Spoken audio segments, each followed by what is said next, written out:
hypermethylation of gene associated with insensitivity to arginine vasopressin in preeclamptic placental vasculature.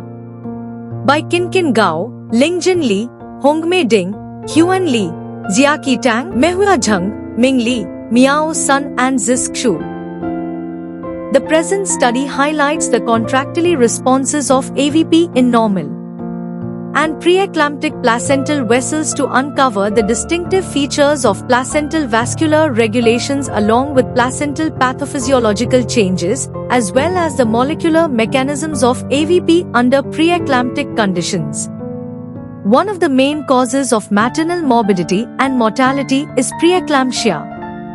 Preeclampsia is primarily caused by aberrant placental function and circulation, even if the exact mechanisms causing preeclampsia are yet unknown. As a potent vasoconstrictor, arginine vasopressin, AVP, has long been associated with regulating placental vascular tone and circulation, and its secretion is significantly elevated in preeclamptic circulation. However, little is known about the reactivity of AVP in preeclamptic placental vasculature. To uncover the specific characteristics of placental vascular regulations along with placental pathophysiological changes and the corresponding molecular mechanisms under preeclamptic conditions, vascular function and molecular assays were conducted using placental vessel samples from normal and preeclamptic pregnancies. The present study found that the vasoconstriction responses of placental vessels to AVP were weakened in preeclampsia compared to normal pregnancy. The insensitivity of AVP was correlated with the downregulated arginine vasopressin receptor 1A, AVPR1A, and protein kinase C isoform beta, PKC beta.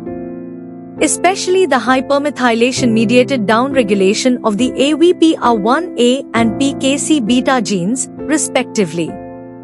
The study findings not only provided new information for comprehending the pathological characteristics of PE but also emphasized the crucial role of epigenetic-mediated gene expression in preeclamptic placental vascular dysfunctions.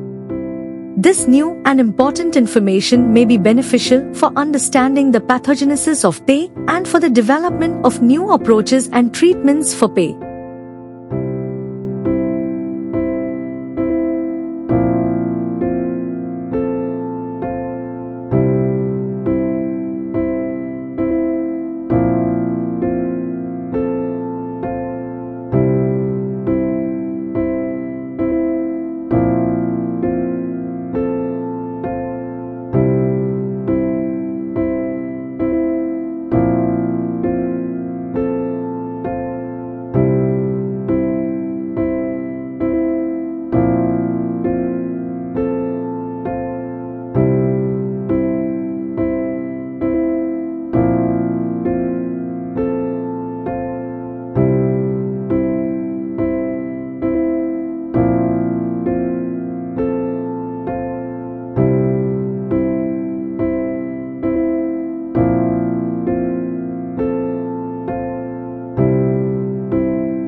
Thank you for watching this video. Please subscribe our channel for watch more scientific research videos.